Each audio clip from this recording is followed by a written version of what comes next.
Greetings, friends. I'm AK. And I'm Laura. And we are The Chainsaw Girls. On today's episode, this is a good one. It's a spooky one, and we have little cozy, spooky lighting. It is actually super spooky. It actually scares the shit out of me. It's a very scary movie, and a lot of people say it's one of the scariest movies they've ever seen. Okay, I don't know if I would go that far. I mean, it's subjective. True. I probably wouldn't say the scariest, but No. it is a very scary movie. It's a scary one. We are covering 2016's The Autopsy of Jane Doe. We have a new little setup if you're watching on YouTube. We are chilling on the couch today. We're keeping it cozy. We're keeping it cozy. Guys, listen, I know my voice sounds terrible right now, and I'm going to tell you why, okay? It doesn't, but continue. Your girl's sick, all right? She's sick, but we're here. We're getting it done. That's why we're on the couch. We needed it to be real comfy cozy. Yeah. She's on a lot of Dayquil right now. Yeah. But we're making it work. We're By making it work. she means her. Yes. Yes. I did not take it recreationally. No. So at the time of this recording, Autopsy of Jane Doe is available on Paramount Plus, AMC Plus, and Tubi. Ooh, we love Tubi. Love Tubi. Yeah. It is a favorite of so many people. Mm-hmm. Whenever I talk to someone about this movie, that is usually something they bring up. Oh, I love that movie so much. It took me a long time to watch it. Oh, really? Yeah. I think I saw it when it first came out. At least I saw it streaming when it first came out. And I just remember thinking like, oh shit. Like I wasn't expecting it to be as good as it was. Okay. And I wasn't expecting it to like, I don't know. I mean, it scared me, but it also like, I was invested in it. Mm-hmm. Like I wanted to know who Jane Doe was. Yeah. And I was rooting for her the whole time. Yeah. You know? They do such a great job. I'm wearing a Hellraiser shirt today because I will tell you our Jane Doe, she's a little Hellraiser. She certainly is. I'm wearing a shark costume, which I will show A shark YouTube. costume. I would say it's a onesie. It's a onesie. I'm really struggling to put it on, guys. Can you just use your imagination? It's a pink shark costume. I'm sure at this point it's been on your social media. They'll see it. Yeah, you guys will see it. I'm a shark today. Basically has a mermaid tail attached to it, and watching her try to set up the podcast wearing this already. We're in for a slap happy night, let me tell you. Yeah, just a smidge. Would you like me to read the IMDb? Please do. Father and son coroners investigate the death of a beautiful Jane Doe. The end. Correct. I mean, that's... And that's the movie. Goodbye. So this movie stars Emile Hirsch, Brian Cox, Ophelia Lovibond, and Olwen Kelly as our Jane Doe. When I was looking at the cast, I saw Ophelia Lovibond as Emma Roberts, and I read it backwards. So I was like, wait, Emma Roberts is in this movie? I don't remember that. Not that Emma Roberts. That's the character's name in this movie, though. Mm-hmm. So I couldn't find an exact budget on this film, but I did find that it grossed $6 million. Damn. Yeah. So I'm not exactly sure exactly how much it made, or sorry, how much the budget was, but it brought in $6 million. I don't know if there was a theatrical release on this. I suppose I should have looked that up before we started. But I remember watching it on streaming. That's when I first saw it. And also a little fun fact, Martin Sheen was originally cast as Tommy. But he had to drop out due to a schedule conflict. I love Martin Sheen. Damn. Yeah, but I think Brian Cox was phenomenal in this. And the relationship between him and Austin throughout the film, I loved it. Why are you laughing? Because I'm not going to lie, when you said Martin Sheen, I was picturing Charlie Sheen the whole time. And I was like, wow, you love Charlie Sheen? Not saying there's anything wrong with that. I don't know. But that's who I was picturing. I was like, that's interesting. And did you hear my response? I went, damn. Because I didn't know what to say. I was like, really? Martin Sheen? That's weird. I understand now. Sorry about that. Any hoogly boos. Olwen Kelly, who was our Jane Doe, she had to spend 8 hours a day for 5 weeks lying naked on the autopsy table. I hope it was warm in there at least. Oh gosh, me too. Oh, it's hot in here right now. So if you notice, Laura lost her shark costume already. It's so hot in here. Oh my God. Okay. I can't even imagine how difficult it must have been just to stay still. Oh, I wouldn't be able to do it. Oh my God. Are you kidding me? I couldn't do that. You'd just be fidgeting your hands. I would want to talk. I would want to talk so badly. Like to just be quiet. It's hard for me to stay quiet for like 5 seconds. You know what I mean? And also to slow down your breathing, I imagine to some degree, that has to be so difficult. Yeah, no, she was great. Shall we hop right in? Let's do it. Let's go. All right. So we start out, we see that we're in Virginia, and we're at the outside. Let me rephrase that. We got it. Virginia. I'm going to keep that in, though. Keep that in. And we start outside of this house. Everything is quiet. Okay. Do you notice it's like there's like a blue tint? No. I notice there are certain movies that do this. They sort of have this like cool temperature to You know what I'm talking about? I have noticed that before, yeah. Yeah, and it definitely had that in this film. And I feel like that was pretty popular around 2016. I could see that. Mm-hmm. Also the very I don't know, the death of it all, right? For sure. Yeah, it's That very makes bleak. sense. Yeah. Now, inside this house, we see there is a forensics team at a crime scene. There is blood everywhere, okay? It's on the floor. It's on a lock on the door, like someone was trying to escape, maybe. There's a knife, there's a gun, and there's 2 elderly people on the ground. Mm-hmm. There's also another person dead upstairs Yes. who I didn't really get a good look at, but I guess it doesn't really matter. It doesn't really come into play later. No, it's just that these people were obviously brutally murdered, I would say. Right. At first, I thought it was a murder-suicide. That's what it looked like for me, like when I Mhm. first saw it, but I can't tell you if that's actually what it was. But the forensic team is there. They notice that there was nothing stolen from the house. Nobody broke in. And it actually looks like somebody was trying to break out of the house, not into the house, Right. which is kind of strange. Yeah, they go down to the basement and there's blood spray all over the wall. Yeah, dude. Like not just splatter, but like the spray where it's like a line. Mm-hmm. There's a hole dug in the basement floor and halfway in the dirt is a naked, dead adult woman's body. She looks completely white, Yeah. like almost like drained of blood, Yeah. but she's not decayed at all. Yeah, and she has this- no rigor mortis, nothing. Nothing. Yeah. And this is our Jane Doe. This is Jane Doe. Yes, yes. So now we cut to the Tilden morgue and crematorium where the father, Tommy, works with his son, Austin. Mm-hmm. And this was a family business they've been doing for 3 generations. We got a good father-son duo going on. I love Tommy and Austin. I know, they're great. And I like to like Austin. Basically, Austin's like the apprentice to Tommy. They're not morticians. What are they? Autopsy technicians? Autopsy technicians. So Tommy is like quizzing Austin on Yeah. things. Yeah. And I don't know. I liked their relationship.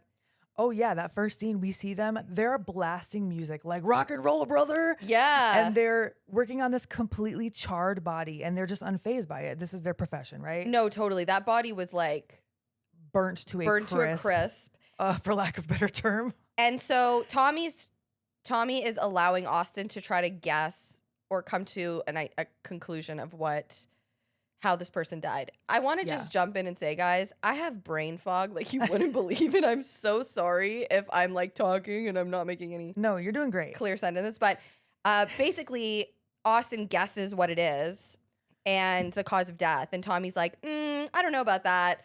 You know, it could have been this, could have been that. And then we find out that he actually, the man hit his head and had like head trauma. And that's actually that was the cause of death. Right. Not smoke inhalation. But one thing Tommy says that I thought was a little bit insightful is he says, everybody has a secret. Some just hide them better than others. And I was Yes. like, damn, Tommy, you ain't wrong. And that is going to come into play. Sure is. Can I also say, I love the set. Yeah. Like, it's so, number one, like the whole funeral home, like layout. Yeah. It reminded me honestly of like a castle or like a huge mansion, like the basement part. Yeah, I could see that. I loved it. I loved how high the ceilings were in the morgue and Yeah. like the laboratory. Yeah. I would love to be on a set like that. Yeah, they were. So they're kind of in the basement of this building Mhm. while they're in the morgue, right? Yeah, like the morgue is in the basement Right. of their funeral home, Yes. which in and of itself, like they have to go through a cellar to get down there. Yeah. I don't know how comfortable I would be with that. Yeah, honestly, I kept forgetting there was also a funeral home attached to this. I Mhm. just knew that they were in the basement.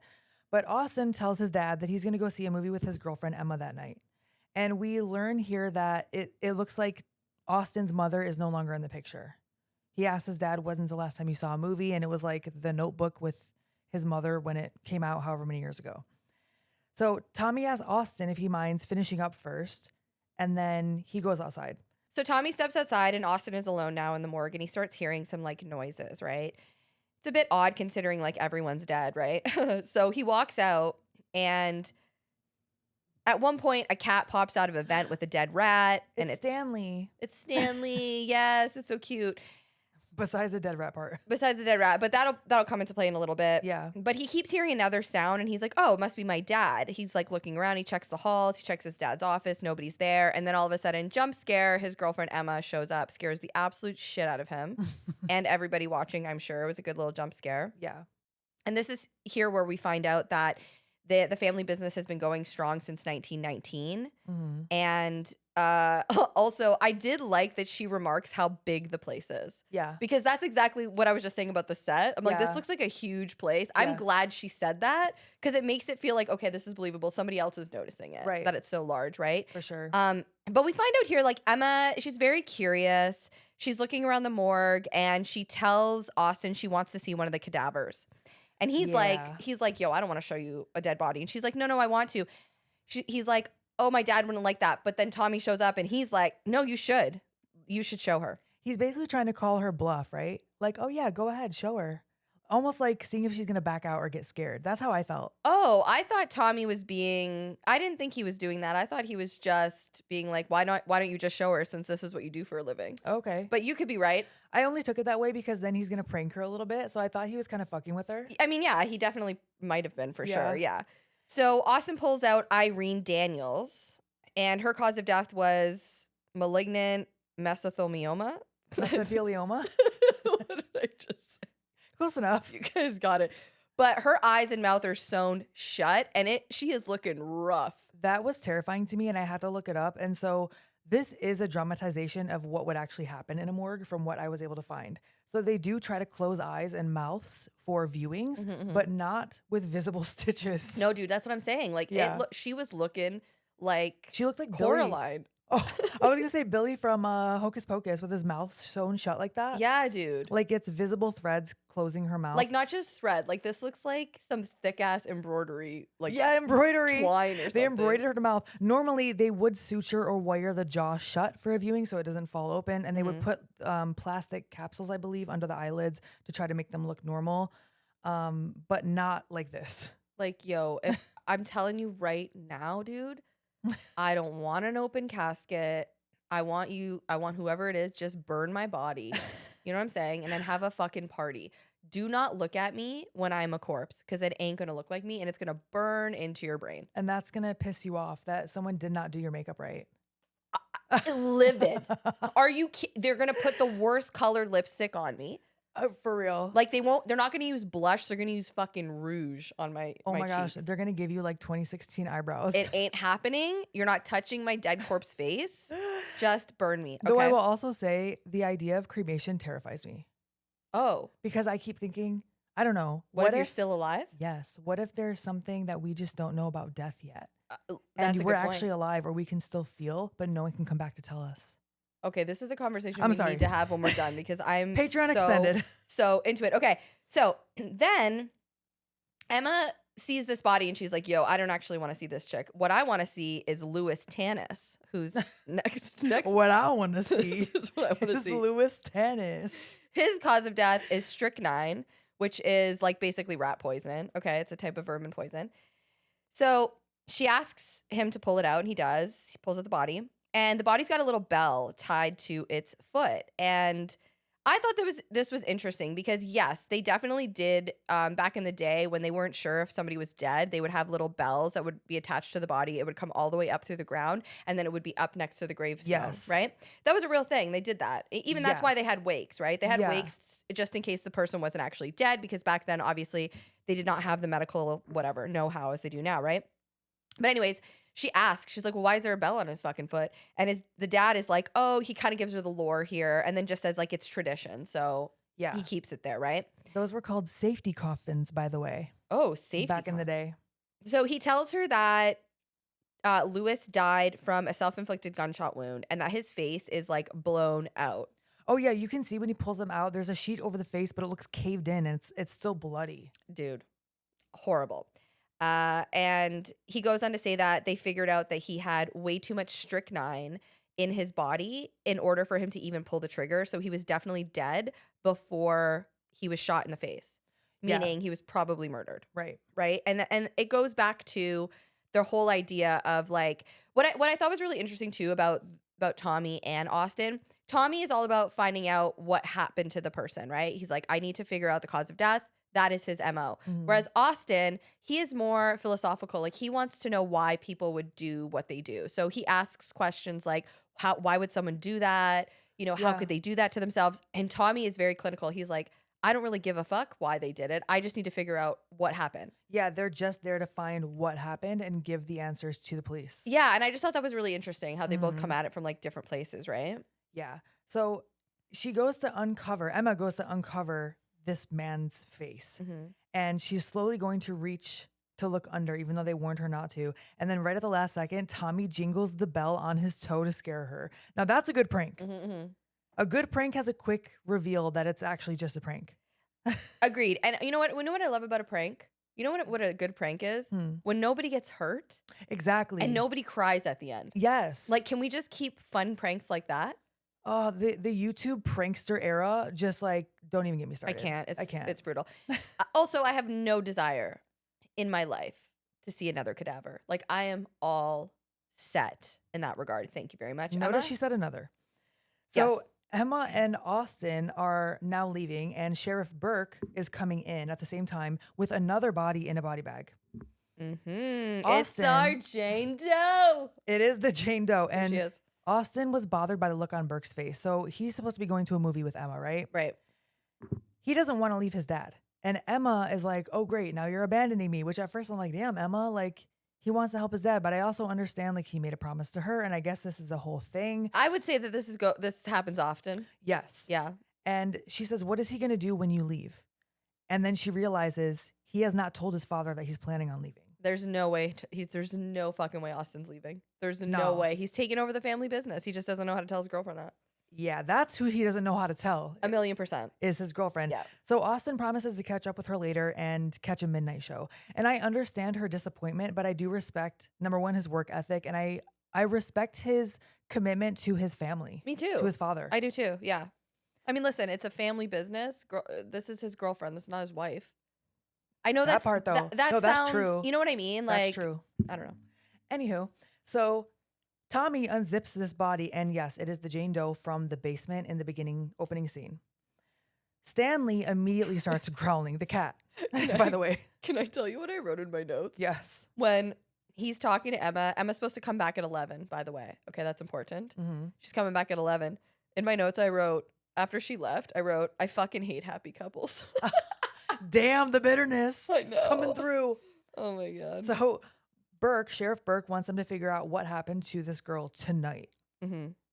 And Tommy's trying to tell him, look, we have protocol to follow. It doesn't happen like that. But Burke is pushing and saying, look, she is the only missing piece of this puzzle. And I cannot explain her. I cannot not explain her presence in this scene. Yeah, and he wants to obviously get to the bottom of what the hell happened in that house because it was very violent murder. Yeah. And Yeah. so Tommy tells him that he will. And he definitely seems like a man who sticks to his word. So he is going to stay there as long as it takes. For sure, yeah. So Austin comes back. The Tildens, father-son duo, put the radio on again and start recording this autopsy. Mm-hmm. So Austin is taking Polaroid photos and they're narrating what they're seeing. Mm-hmm. They're describing her, what she looks like, what they're seeing on the outside. And they say that her eyes look gray, Yeah, they're like gray, blue. They're like cloudy. yeah, they're cloudy. And this confuses Tommy. For sure. There's also no scarring, no bruising, no markings. She's beautiful. Oh, she's gorgeous. She's so pretty. She's in her 20s and her eyes don't even look real to me. No, they don't. And Tommy says that the gray eyes would not happen unless she's been dead for days, but she looks fresh, for lack of a better term. Yeah, she's no rigor mortis at all. Yeah. And she hasn't decomposed. And he's trying to figure out, he's like, well, if she was in a maybe the room was cold, maybe that kind of like preserved the body. They figure, you know, they can't figure out why, but she doesn't look like she's been dead longer than she looks, essentially. Yeah. And they can't figure out, there's no markings on her to even figure out how she died, right? There is dirt under her fingernails and her toenails. Yeah, they find out it's peat. It's peat. So I had to obviously do a deep dive on peat because I didn't know what peat was. Hell yeah. Okay. So peat, for those that don't know, is partially decayed vegetation like moss that accumulates in waterlogged peatlands over thousands of years. And peat apparently is very bad for the environment because harvesting it releases massive amounts of like stored carbon dioxide. Oh, shit. It's a greenhouse gas and it releases it into the atmosphere and that contributes to climate change. So not only that, but draining peatlands destroys habitats for tons of species. So it kind of like fucks up the ecosystem really bad. So when he was saying like they couldn't figure out why on earth she would have peat under her nails, Tommy even makes a remark like nobody even uses that anymore. Yeah. So. Yeah, they also note that her waist doesn't seem to fit her frame. Yes. Oh, also her tongue has been severely cut out of her mouth. Oh, yeah. And it's not like, because Austin goes, oh, well, maybe she bit it out. No, there's like serrated marks on her tongue. So it was definitely cut out. This scene is so captivating because you're listening to them, watching them put together this puzzle. Yes, and you're getting close-ups on her, and you're getting like, and it's not done in a salacious way. It's done in a very clinical way. Right. And I really appreciated that through the whole autopsy because they really get like, they start cutting her open. You're seeing that, but they just do it in such a good way. Yeah. I don't know good if it is a great word. But the best way you could. Yeah. Also, her ankles and her wrists are severely fractured. Yeah. And Tommy, he starts comparing her injuries to a sex trafficking case that he had about 15 years ago. And as Austin is like observing her and kind of looking at her, he notices that blood starts like dripping out of her nose and then a freaking fly buzzes out. I knew that was going to like kill you. You know how I feel about flies. Dude. Yeah, Tommy looks disturbed, which I really love when they pan over to Tommy and you see his facial expressions because he doesn't seem like someone, like he seems like someone who has seen a lot of shit and not a lot of things take him by surprise, but Jane Doe is taking him by surprise. Yeah. You know? Definitely. So she also has a molar missing on the lower left side, they notice. And then Tommy starts extracting what looks like a piece of string from her throat. Ugh.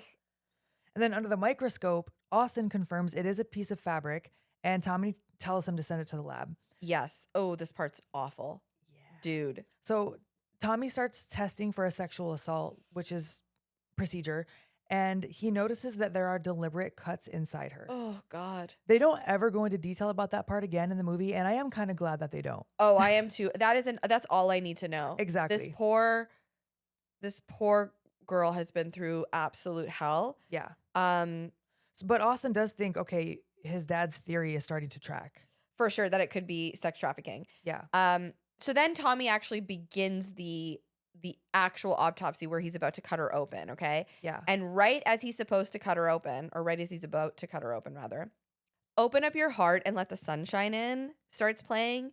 And obviously, I had to do another deep dive. This was originally written by Stuart Hamblin in 1954, but the version of the song that's in this movie is by the Maguire sisters. And they're actually known for the song Sugar Time, which is sugar in the evening, sugar in the morning, sugar. You know that song? Okay. Yeah, that's what they're known for. I only know the, what is it? The Bagel Bites version of that. Pizza in the morning, pizza in the evening. It's like the 90s commercial. Man, you got all the jingles, dude. You got all the jingles. You know I love a jingle.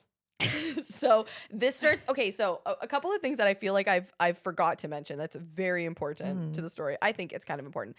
Because they've been listening to the radio, the radio host keeps hopping on to talk about how bad the weather is. Right. There's a terrible thunderstorm outside, right? Lightning storm. What is it called? That's them calling Thunderstorm. it, right? Thunderstorm, okay. Thunder and lightning and rainstorm. You know those. Brain fuck. So the DJ keeps coming on and being like, guys, you know, the weather's really bad out here. It's raining. Da, da, da, da. And then all of a sudden, it cuts to this song right as Tommy's about to cut into her. Yeah. And it does spook kind of everyone here. Oh, yeah. Right? Oh, my gosh. Speaking of, Toby just scared me. I forgot he was under here.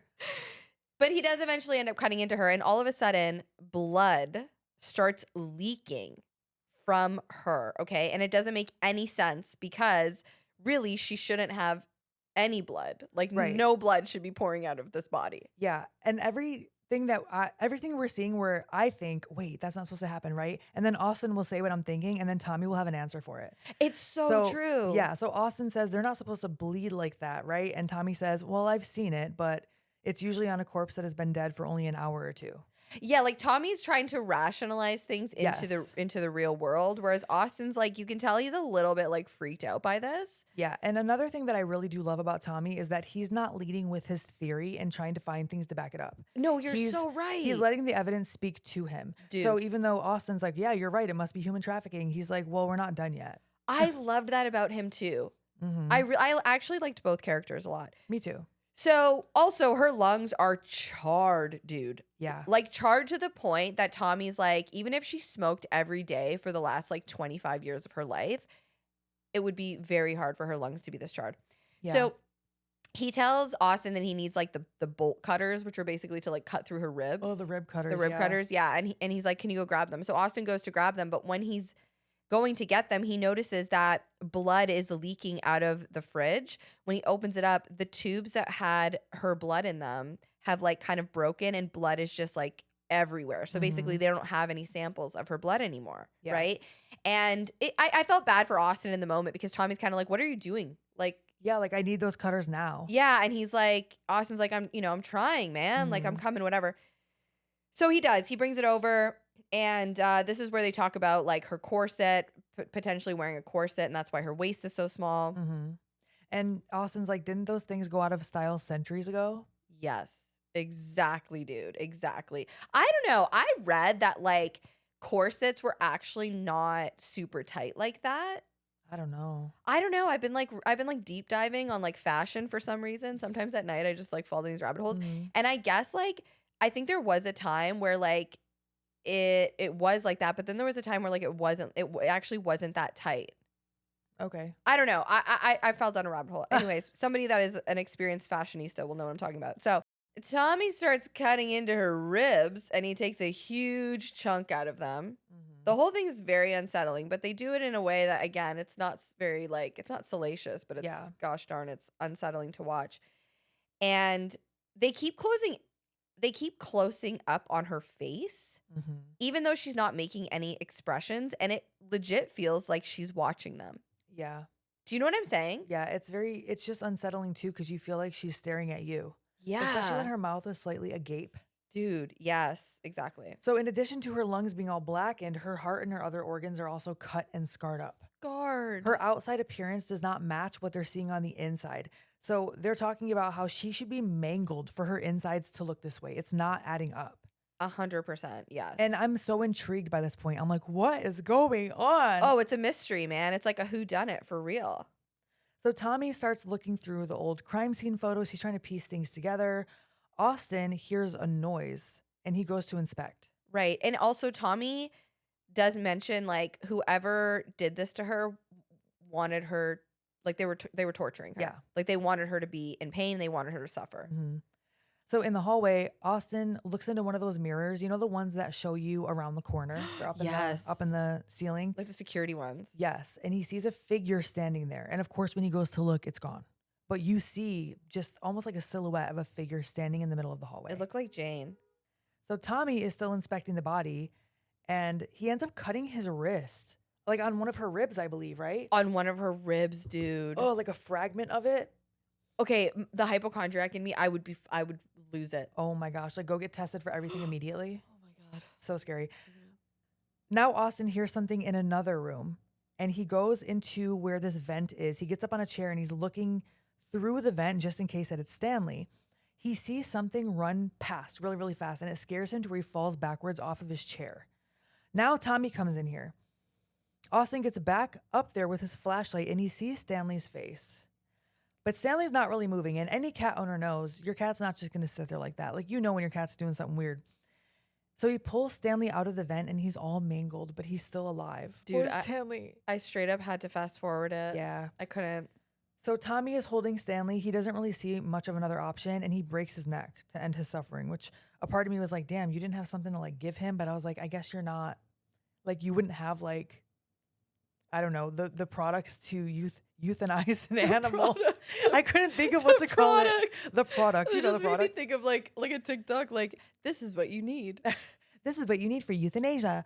No, I guess that was just the best option he had at the time. He wanted to end his suffering, and then he takes him to the incinerator. Yeah, and I guess this was his wife's cat. So this is kind of like the last sort of, tether to his wife. Yeah. So sad.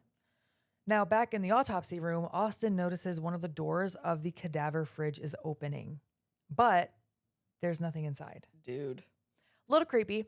So now they're continuing the autopsy on the stomach and the gastrointestinal system. And Austin is trying to get his dad to talk to him. So we're getting the picture here that the dad is putting on a front. He hasn't really talked about the mom since she's passed. He acts like everything is okay. You know, tale as old as time. Tommy doesn't want to hear anything about this. They're also having this conversation while they're continuing the autopsy. So I just can't imagine having this side conversation while you're like cutting into someone. Yeah, I mean, it kind of goes to show that they're pretty used to this, right? Yeah, it's pretty normal to them. So Tommy pulls something out of her body. I want to say it's her stomach. Yeah. And it's like a flower. Like he pulls a flower out, and it's a Jimson weed, which is moonflower, and it actually paralyzes you. Okay. Yeah. And he also points out that she's probably from up north because that's where those flowers are. Yeah, remember, they're in Virginia. They're in Virginia. And then the radio turns on again, and we find out that the storm outside is getting really, really bad.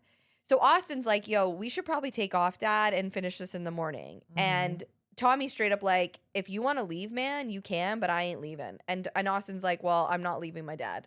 Yeah. So he stays. Yeah. Right?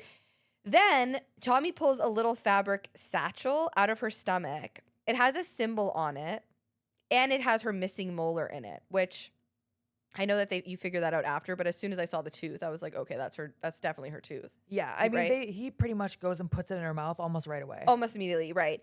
And then Austin also points out, like, her stomach acid should have destroyed that satchel. So the fact that it's still intact is very strange. There are Roman numerals written on the fabric, and the Roman numerals are 10-10-5-2, which is 27.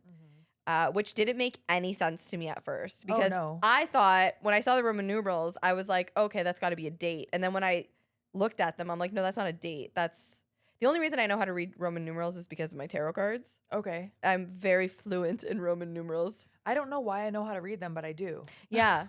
I don't know. I feel like it's a weird flex, but I still flex it. You know what I'm saying? Flex girl. So Austin then pulls the string out that they found earlier, and he matches it to the fabric from the satchel. Okay, so it's the same thing. And then he also figures out about the molar, right? Yeah. So they start discussing the facts, and Austin thinks that she might have been a human sacrifice. Tommy looks disturbed, right? He's looking more and more disturbed, truly. Yeah, he also says that can't be without any outside markings. Right, exactly. He's saying, like, there's no proof of that.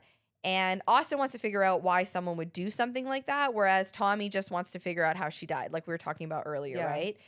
He's I think he's lost, I don't want to say he's lost his humanity, but he's definitely desensitized. Yeah, and I imagine to do that profession, you have to be to some degree. For sure. I sure couldn't do it. No, me neither. No. The radio kicks up again, and again we find out how bad the storm is. And he gets louder, and all of a sudden he says, "You're not going anywhere." And then Open Up Your Heart starts playing again, specifically the lyrics. "My mother told me something that everyone should know. It's all about the devil, and I learned to hate him so." Just slightly creepy, that's yikes. All. Dude, yikes. So Austin is like, "Dad, I think we should get out of here." But instead, they start peeling her skin away. He's going to continue the autopsy. They start peeling her skin away from the muscle on her chest, and there is a similar writing and symbols inside of her skin. Like on the inside of her skin. Yes. Like somebody you peel it back, and there's like an old wallpaper under there. Yes, dude. It was wild. I literally, in my notes, I said, wild, I'd be the fuck out of there. I'd be out. Yes. Now one of the fridge doors starts slowly opening again. The lights start flickering, and then the bulbs shatter. Dude, the whole lab is trashed. Oh my gosh. In the darkness, you can hear all the fridges opening and thuds. No, thank you. Like the bodies are coming out of the fridge. No. So Austin has a flashlight, and he notices all the fridges are open and they are empty. Dude. Jane is still on the table, though. Tommy now is like, all right, let's get the fuck out of here. He has seen enough. For sure, yeah. Thank goodness. I do like that too. Like you want to see the characters use logic. You don't want them to just blindly be like, no, we're gonna stay anyway. Like what? No, I like Tommy. I liked them. I like Tommy and Austin because they feel like real people. Yeah. You know? And yeah, and Tommy's like, yeah, we need to get out of here. So they go out in the hallway, the generator kicks in, and they're like, okay, we're getting a little bit of light. The elevator seems to be working. Let's get in the elevator. But then they figure out that the elevator doesn't have enough power, right? Right. We hear another crash. And then the door to get out of, like, basically the cellar door is jammed. Okay, so now they really can't get out. Yeah. All right? And they also don't have cell service. Of course. Because of the storm, I would imagine that's why they don't have cell service, right? But they can hear something that sounds like thumping coming from down the hall. So they both run to the office and shut the door. The phone works. So Tommy gets on it and he calls the sheriff. But of course, the sheriff can't really hear him. He's like breaking in and out. And then the phone goes dead, right? They're trapped in this basement with a bunch of dead walking corpses, okay? Then they hear a bell jingle. No, thank you. No, thank you. No, thank you. A bell jingling in the hallway, just like the one we heard earlier on Old Man's Toe. Not the dead fucking body bell. Dead Man's Toe. Dead Man's Toe. Gosh, That's from Hocus darn. Pocus. Oh, is it? Yeah. Oh, shit. You know, I just saw it for the first time last year. Really? I thought Hocus Pocus was the movie Witches. With Angelica Houston? Yes, I thought that was Hocus Pocus. I love that movie. I love that movie too. We have to cover that movie. Let's do it. Oh, we my have to, gosh. for sure. Okay. So Austin starts slowly moving towards the door where they can hear the bell. And the bell sound is getting louder and louder and louder. So he peers under the crack of the door, like on the bottom, and we see the feet of a dead body with the bell, okay? Then the door starts rattling as it tries to break in, but they barricade it very quickly with a filing cabinet. Austin asks Tommy, what the fuck is going on?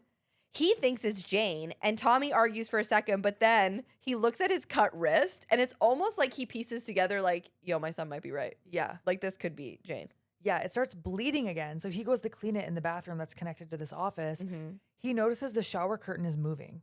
He goes to open it. And so, like, Austin is sitting, like, perpendicular to the scene, right? Yeah. So he can see his dad, the shower curtain, and what's on the other side of the shower curtain. And he can see a figure is on the other side. And right when he yells to his dad, Tommy opens it and there's nothing there. But then something we can't see grabs Tommy, slams the door shut, and then starts slamming his ass around, like on the wall, on the floor. He's beating his ass. He beats man. the shit out of Tommy. He has Yeah. a giant bruise on his side. Huge bruise, like gnarly bruise. Yeah, Austin is able to break in and help him, but Tommy's lying on the floor and He's rough. He's hurt. Yo, yeah, dude. He's super, super rough. Okay. So Austin helps his dad, looks at his injuries. Tommy, You're like, yada, yada. He's fine. he's he's still fucked up. Tommy tells him whatever attacked him had gray eyes just like Jane. And Austin is like, yeah, dude, I told you Jane is causing all of this. Tommy asks him what they should do. And Austin, like, I wrote in my notes, great question, dude. I have no idea. For real. Like, what do you think your son's gonna say? Yeah, the elevator isn't working. There's not enough power from the generator. There's a giant tree blocking the cellar door. What are we gonna do? We're can't gonna have call. to camp out, man. You just hide. You're gonna have to talk to her, like reason with her. I don't know. Well, that's your two options. You either hide and try to wait it out, or you go and try to defeat whatever the fuck this is. Yeah, for sure. Absolutely. So they go in the hallway, they find a bloody rag, right? I wonder where that came from. Ew. The lights are still flickering, but they move down the hallway and they go back into the lab. It's dark, it's messy. Her body is still on the table. They get closer and notice that the organs they took out of her have all decomposed now. So essentially they were while they were in her body, they were staying, I was going to say Preserved. fermented, but preserved is the right word. Fermented. I also do want to say about the bloody rag. I love when they do things like this in movies. So we know that it's from, what was his name? Tanis. From that caved in face's body. And I want to see what he looks like. Yeah. And we all want to see what he looks like, right? So knowing that the We we all do, right? I mean, I'm sure not all of us. I can't speak for all of us, but it made me excited. Like, oh, we're going to see his face. No, dude, 100%, 100%. So Austin observes that her body might have been keeping the organs from decaying, right? And Tommy suggests taking her body to the crematorium. I don't know about that, man. I don't know. I'd be scared as shit. I don't think I'd be doing that. The door starts closing on its own as if Jane's saying, you are not putting me in that incinerator. It is not happening. So Tommy starts putting her back together, okay? But then the doors locking them in the lab with her. Yeah. He grabs an axe and he starts breaking the door down, okay? He peers outside the hole and hears what sounds like someone walking. Just then a body shows up in the crack with its eyes sewn shut, just like Irene from earlier. Yeah, I assume it was Irene. 100% Irene is just walking around the downstairs area of this funeral parlor, okay? And it screams into the hole, right? Yeah. Austin grabs something flammable and he starts dousing her. Yeah, he's like, fuck this. We're going to burn this body. Let's just burn it up, right? We're going to set this bitch ablaze. Let's go. This is my line, man. Just going to set him ablaze. And Tommy does. He lights a match and just tosses it right on Jane, and she goes up in flames. But oh my God. The flames shoot up to the ceiling and quickly spread all over the room, forcing them to put out the fire. And then we see the flames that were on her body just start to die out on their own. And she has no damage. Dude, not at all. It's as if she has like some type of protection around her, right? Maybe a protection spell, perhaps. I don't know. Maybe.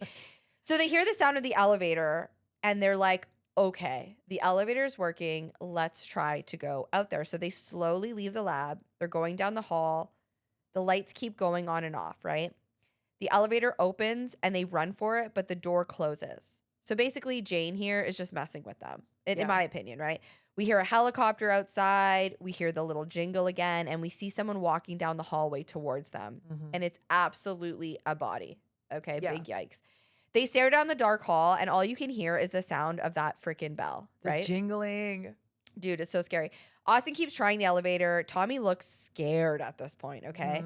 He grabs the axe, like bracing for whatever is walking towards them. Yeah. It comes closer as the elevator door opens. Austin pushes him into the elevator and they try to close the door. Yeah, it's like one of those elevators you have to close the cage. Yeah, like the old school ones. Yeah. It was in Puppet Master too. And so what happens is the elevator door jams and they're stuck as the body starts approaching them. Tommy has the axe ready as this thing comes closer and closer, but it doesn't have a face. Yeah, you see its head / sort of face just for a brief second, and it looks gnarly. Like real gross. I wanted to get a better look at it, but I love how they did it because you just get a glimpse. And I feel like if you hype it up like that, when you build it like that, you have to deliver. For sure. And they did. Oh, yeah. Even though you only see it for a second, it looked gross. Yes, dude. Super gross. So obviously this scares them. Yeah. Tommy, like he's already got that axe. He is ready with it. And kablamo, he hits this body with the axe. But it turns out it's actually freaking Emma, dude. This threw me for a loop. I was like, wait, what the fuck just happened? Austin goes out the elevator because he thinks that his dad just hit this dead body that was reanimated. And then also, great movie, Reanimator. You got to cover it one day. For sure. And it's Emma on the ground. Dude. Just bloody. She's dead. Austin's reaction was so real. Yes. Like he's sobbing. He's holding her. He's like. He's wailing. Wailing, dude. Yeah. Oh, it's awful, man. It was such a good sell. And I love how they sat with it for a minute. For sure. Yeah. So, okay. Emma's dead. That sucks. Tommy. No, go ahead. Tommy pulls Austin to his feet and they get into the elevator. The elevator door jams and they are stuck. All right. Yeah. Tommy's injuries also seem to be getting worse. And now they're just sitting in the elevator. Austin is blaming himself. And I loved this scene because here we're going to get a little bit of like father-son bonding and we're going to get a little bit of backstory on the mother. Right. Right.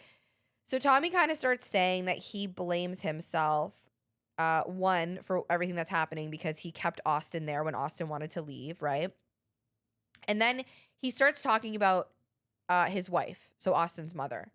And he tells Austin that he used to call her Ray because she was a ray of sunshine.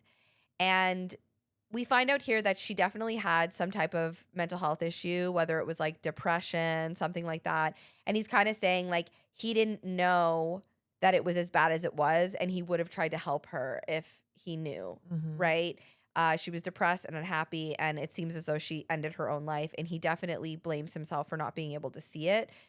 He holds a lot of shame, a lot of guilt. It's just a really sad sort of like tender moment between father and son, and you can really see on Austin's face, like, I mean, shit, his girlfriend just died in his arms. This is an intense moment, but he registers how...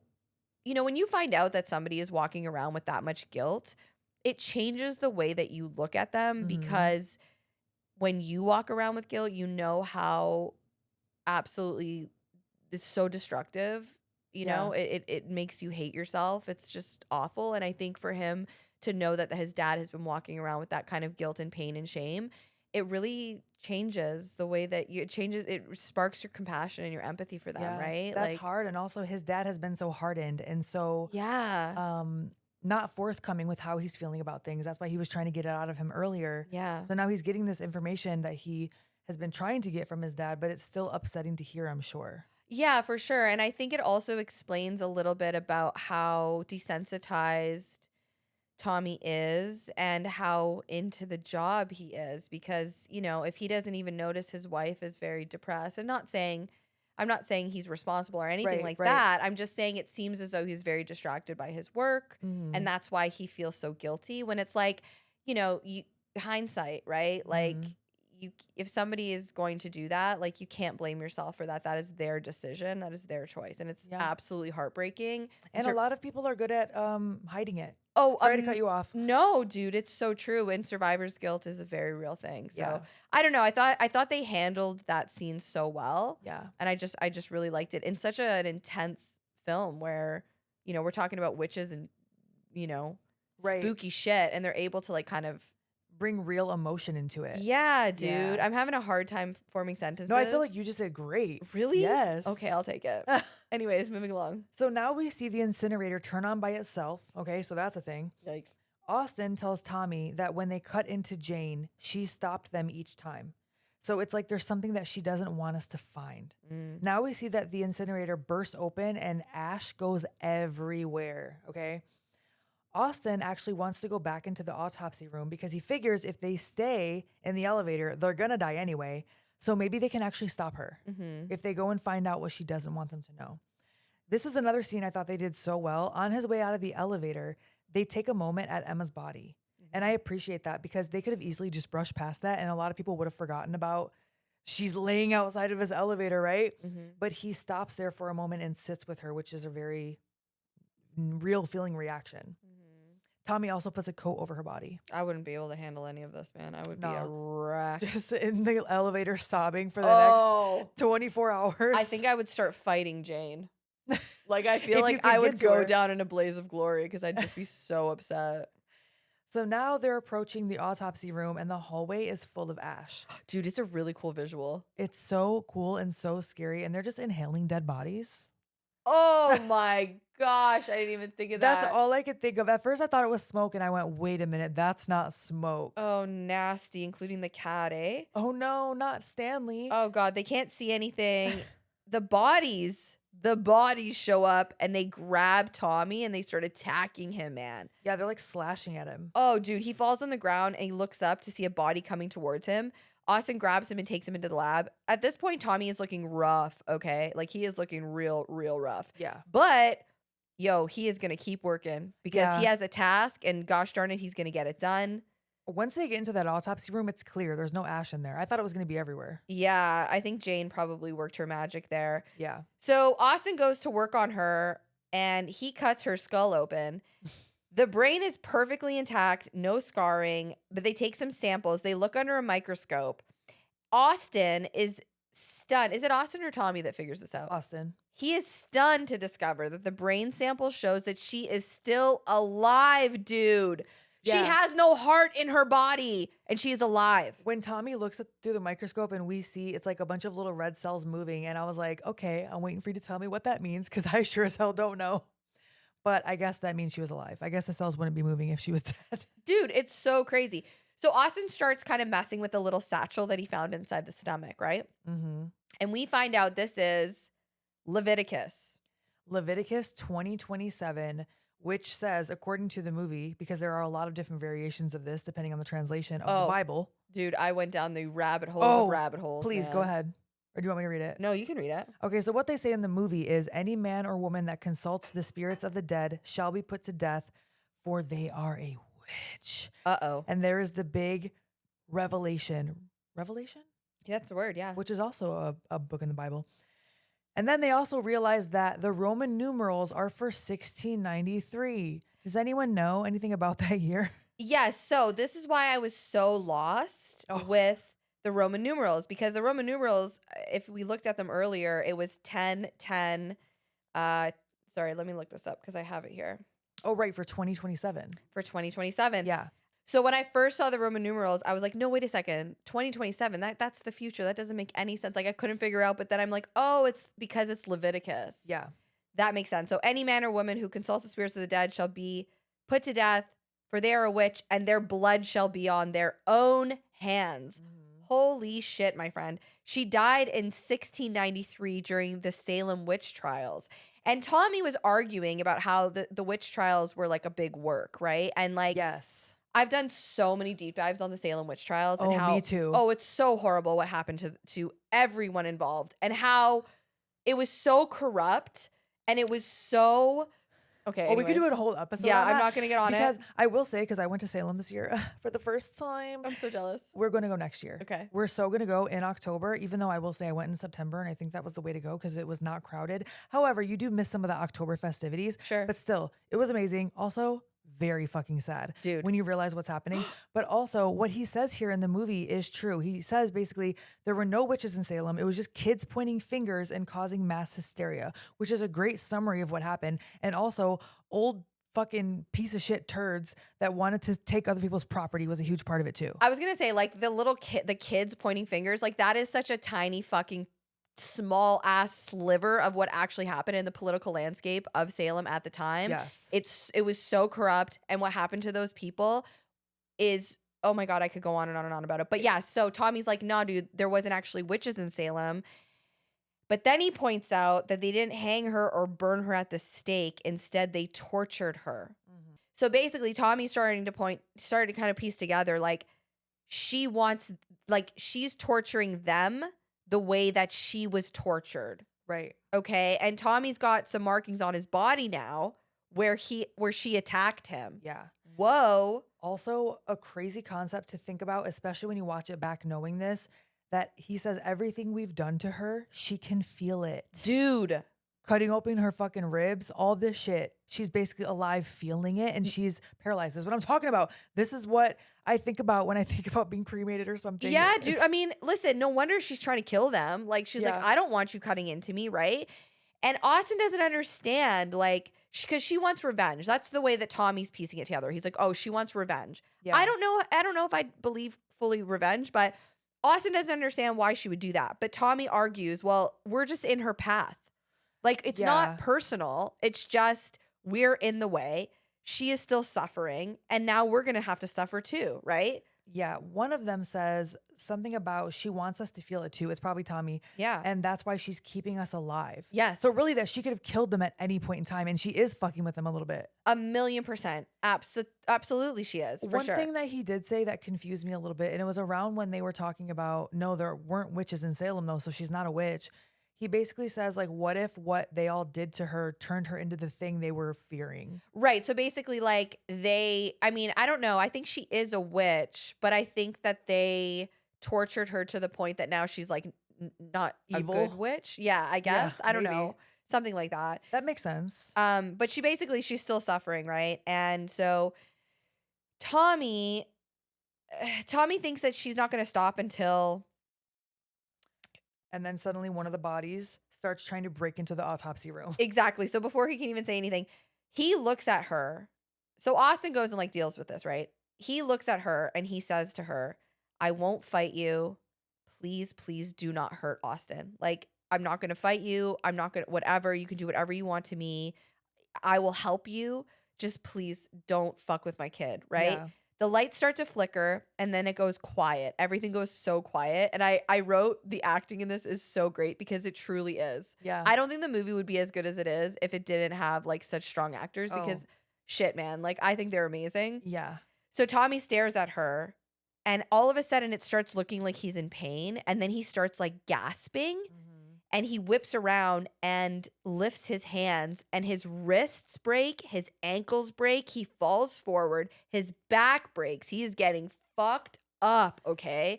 Ugh. Her body starts healing itself as he's suffering. So essentially she's sucking the life out of him. Yeah. And putting it into herself, right? Everything that's been done to her is being done to him right now. And yeah, it's like healing her wounds. Dude, her eyes turn brown. Okay, her eyes turn brown and I was like, holy shit, she looks like a completely different person. Yeah, she looks like a human. That's true. No, for real. He collapses on the ground, right? He starts dying and he reaches for like a scalpel. So he must be in horrific pain at this point, Oh, right? I can't even imagine. You saw all the damage that was done to her. Dude, he asks Austin to end his suffering. Mm-hmm.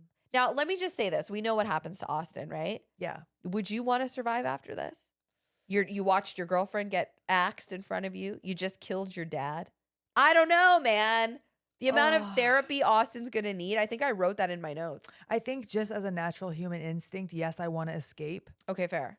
But how do you tell the police this? Hey, that part. Hey, let me tell you about how I killed my dad. But also there was a witch here and he asked me to because she was torturing him. What? No. I'm definitely going to say she killed him too. Oh, for sure. I'm not going to take responsibility. Yeah, but she's a dead body. Oh yeah, shit. Right? That's what I'm saying. Oh yeah, and how do you explain how your girlfriend's axed up? Dude. No, it's all very confusing, okay? I can explain. So I wrote Austin's gonna be seriously fucked up after this. I literally just said, no, I'm blaming it on her. On the dead girl. I know, right? I'm going, Meanwhile, Jane's on the table just looking well rested. She looks like she just got out of she's got Botox done. Like she looks fresh as fuck, right?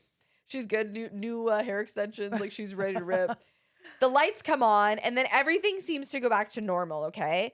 We hear someone calling for Tommy. I love when movies do this. They did this in Grave Encounters and I thought it was fantastic.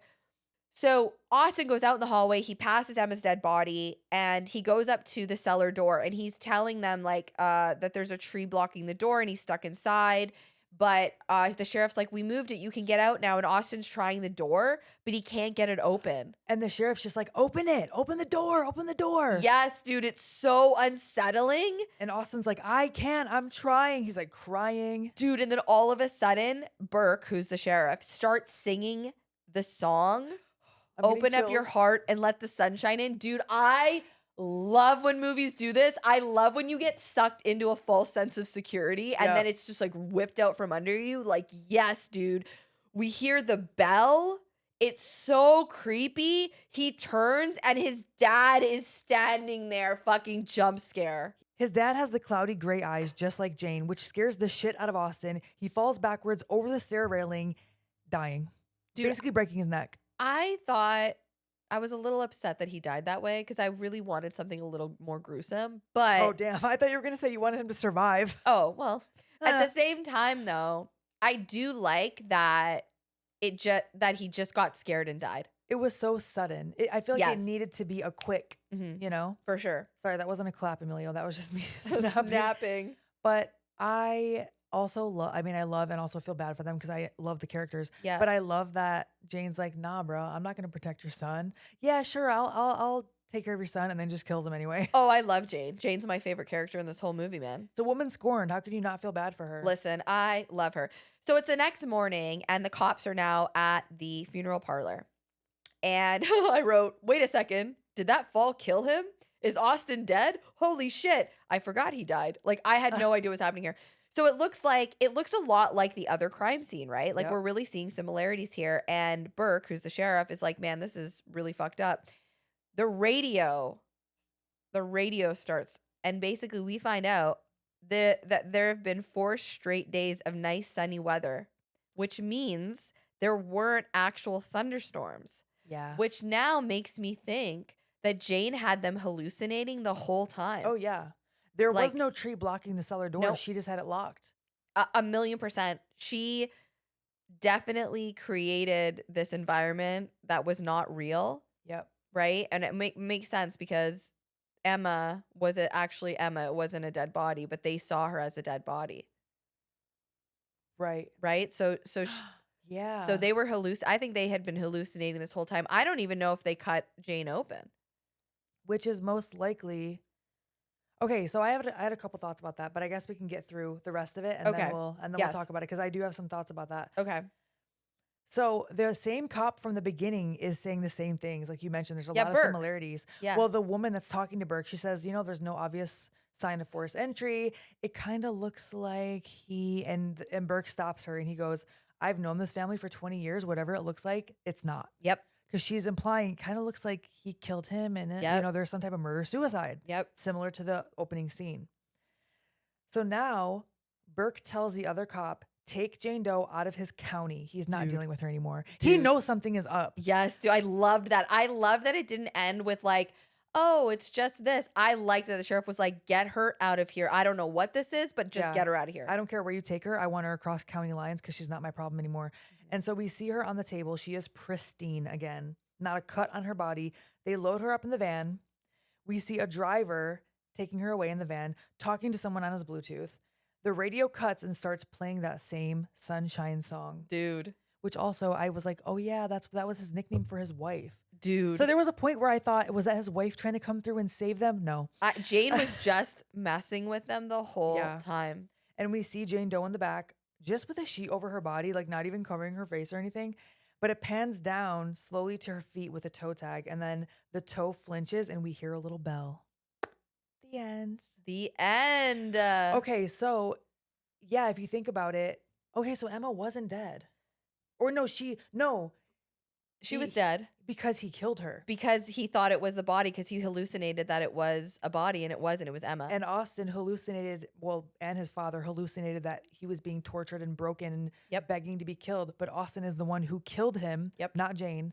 Yep. And then Austin fell and broke his neck. So similar to the beginning where you said it looked like a murder-suicide. We see a knife, we see a gun. All these people are dead. And they were trying to get out of the house and they couldn't get out. They couldn't get out, and they probably killed each other just like this scene.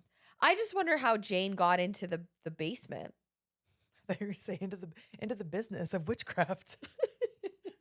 How'd you get into the business, Jane? Okay, so I was wondering about that too, because if maybe they never even cut her open. I don't think they did. Or I was thinking they did, and she just put herself back together. Because then I was like, well, what did she look like in the house? What if they chopped her up into pieces to get rid of her, and then all this happened, and then she put herself back together because they were trying to bury the body parts? I mean, I I don't think know. I think she was definitely buried in that house. Like already? I think so. I think she was already buried in the basement of that house. I just don't know why. I mean, she was definitely a witch. Maybe she was just buried there and the house got put there. Yeah, that's a good point. I just wonder But- why she was so tortured. Oh, I feel so sad for her. But they said she was from up north, so I feel like she would have been placed there, like brought down to Virginia and placed there. Yeah. But yeah, I don't really know why she was in the basement. I'm No. curious. I'm curious too, but I love this movie. I'm so glad we covered it because I remember when I first saw it, I was like, damn, this is really good. It's so good. Mhm. I also love that Tommy didn't have all the answers. I love when they do that in movies Yeah. too. Like at the end when the character's like, wait, they put all the calculations together. And yes, I do want to know the answers and I want a solid conclusion. Mhm. But I do love when they do this where they're like, just because you thought this was the answer doesn't mean it was. Yeah. And he was wrong. Yes. I At loved least it. about thinking that this was gonna, sacrificing himself was gonna save his son. For sure. And I like that it didn't work. I like that she was like, no, I don't care. You're all dying. Honestly, I do because why Yeah. would she? Why would she all of a sudden feel sorry for anyone? Yeah. No. I like when some movies do this. I don't think it needs to happen every time, but I Sure. like when it changes it up a little bit like yeah. that. Yeah. It leaves it unpredictable. I don't want to know what's going to happen, Yeah, you know? No, I love this movie. I'm so happy we covered it. It was a blast. me too. It actually freaked me out because obviously, like, I watch all these by myself. Oh, yeah, especially if you're watching this by yourself in the dark, it's very, very creepy. Dude, yeah, I watch it in my like horror room. I put on the red light. I was gonna say Toby doesn't have a jingling collar, does he? No. No, That's jingle, good. jingle. No. He doesn't even wear a collar, only when we go on walks. Yeah. Yeah. So Emil Hirsch, who played Austin, he actually went to autopsies so he could observe the disposition of the coroners. That's awesome. Yeah, that's I really love cool. that. That's really cool. And he also wanted to get their opinions and views on just toward life in general. Yeah, that's great. I love that. Me too. That's awesome. I also thought it was very interesting that this movie was shot in chronological order. Dude, that's Which- wild because they don't usually do that. Yeah, they wanted to do it for continuity. I love that. And I'm like, damn. I mean, it sounds like it would be easier to just do it that way, but I know that it just doesn't always work that way. It doesn't usually work that way. No, it usually doesn't. And it is nice when they do because then you actually know what's going on in the story, Yeah, where you're at. yeah. Yeah. Continuity is a son of a bitch. Right. Oh my gosh, how many times in like TNA did we have to go, oh, wait, I got to change back into this outfit. Oh, this is for that episode? Hold on, I was wearing something different. Oh, all the time. And that's not even like a high-end like movie where they're taking Polaroids of you every day to make sure they know what's up. No, we just had to remember that shit. You had to remember like, oh, I had this on or I had that on. Or if you had to do a pre-tape, but the pre-tape was going to air a certain time, you're like, oh God, I got to go get my gear back on. This has to match this. Oh my gosh, I had to do that like not even that long ago. Yeah. I had to do like change into my gear so I could do a pre-tape, then change into a different like street outfit so I Yeah. can do another promo for another episode and then get back in my gear to wrestle. Putting on my gear, you're asking me to do that twice? Putting on gear In you one day? guys, you guys, putting on gear, I'm not going to lie to you. It's when I wear kick pads, I'll never wear them again. I am so jealous of dudes that just throw on a pair of trunks and they're like, all right, get the oil, I'm ready. Oh, I know. Not me. I'm like, we're doing the fishnets. Do you know how much tanner I apply on my body because I get so stressed out? That's how I deal with my nerves. I just keep applying more and more tanner. It's the fishnets for me. That's what I can't stand putting on. The fishnets are awful. I never thought to cut the feet out though. That's what Penelope does. Yeah, the feet. I cut them out, but it's not the feet that bother me. It's the knees. My knee pads over those fishnets, it digs into my knees. When I take them off, it's better than taking off a bra at the end of the day. Agreed. When you take your knee pads and then your fishnets off and they're just digging into your skin, amazing. It's an incredible feeling. No, it really is. That has nothing to do with the movie. Really, I want to rock the Jane Doe paleness. That's what I want to do because I fucking hate self-tanning. It smells. I hate it. It's a pain in the ass to me. It is, but honestly, like if I'm like feeling like shit, dude. Oh. I tan and I'm like, oh, you can take on anything. Aesthetically? Oh, you're not depressed anymore? Aesthetically, amazing. Amazing. But having to physically do it, especially when it's like you have a flight early the next morning. Oh, it's the worst. And dude. you realize it's almost too late to even put it on No, and you're dude, panicking. Dude, it takes, okay, I am such a pro with self-tanning. It takes me 10 minutes to do a full self-tan. Yeah. And I dread every moment leading into it. Every moment I'm like, well, I'll just keep putting it off. And then it's like 8 o'clock at night. Yeah. And I've got to douse myself. Okay, anyways, we're going to stop talking about this. I hope you guys liked the episode. Yeah. You can follow us on Instagram, Chainsaw Girls Pod. We're also on TikTok at Chainsaw Girls Pod. You can also send us an email, chainsawgirlspod@gmail.com. How many times can you say Chainsaw Girls Pod? I was wondering. One I'm like, sentence. get it, girl. If you haven't already, please give us a 5-star review. It really does help our podcast grow. And right now, we are about to shout out our top tier patrons. We have a Patreon. We love you guys. You're freaking awesome. We sure do. We have Jeremy M, Brian C, John M, Devin C, Angel R, Jolene, David G, John M, there's 2 John M's actually, Jonathan W, Rob V, David T, Heather D, Franchise Driller, Millie C, Adrian G, Chris S, Alexis T, and Adam VL and James C. I'm not going to forget you. We love you guys and we appreciate you so much. Okay, bye.